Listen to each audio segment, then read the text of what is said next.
గులాబీ గూటికి గతంలో అందరూ చేరారు. గతంలో అధికారంలో ఉన్నటువంటి గులాబీ పార్టీ నిండా గుబాలించింది నాయకులతో. ఇప్పుడు గులాబీ ఓడిపోవడంతో, బీఆర్ఎస్ గత అసెంబ్లీ ఎన్నికల్లో ఓడిపోవడంతో ఇప్పుడు కీలకమైనటువంటి నేతలు, ఎమ్మెల్యేలు, అదే కాక కీలకమైనటువంటి ఎంపీలు కూడా ఇప్పుడు గులాబీ గూటిని వీడి కాంగ్రెస్లోకి దూకుతా ఉన్నారు.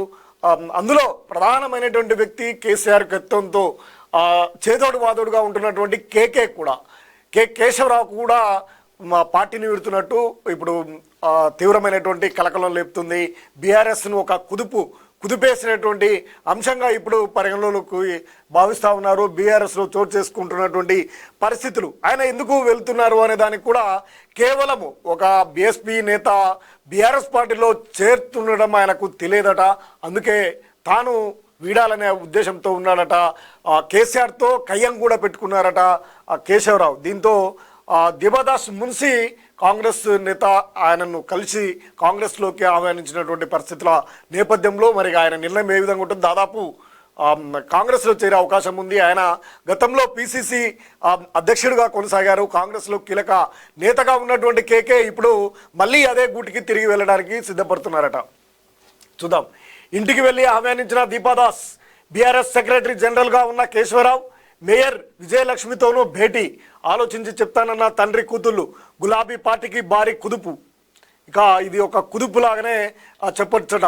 అసెంబ్లీ ఎన్నికల్లో అధికారం కోల్పోవడంతో బీఆర్ఎస్ పీఠం కదులుతున్నాయి. పార్టీకి సెక్రటరీ జనరల్గా మాత్రమే కాక అధినేత కేసీఆర్కు కుడిభుజంగా ఉన్న డాక్టర్ కేశవరావును ఆయన ఇంటికి వెళ్ళి కాంగ్రెస్లో చేరాల్సిందిగా రాష్ట్ర వ్యవహారాల ఇన్ఛార్జ్ దీపాదాస్ మున్సి ఆహ్వానించారు.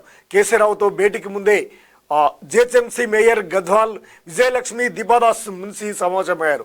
ఆ తర్వాత నేరుగా వారి ఇంటికి వెళ్ళి ఆహ్వానించారు.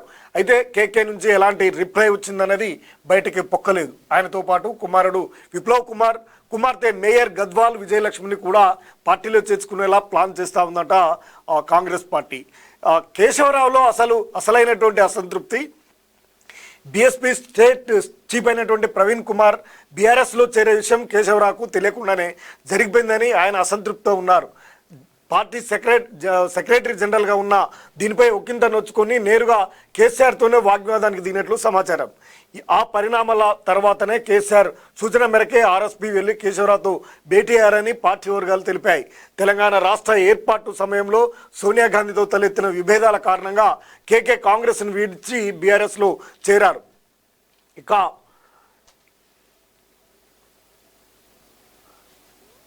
ఇప్పటి పరిస్థితుల్లో తిరిగి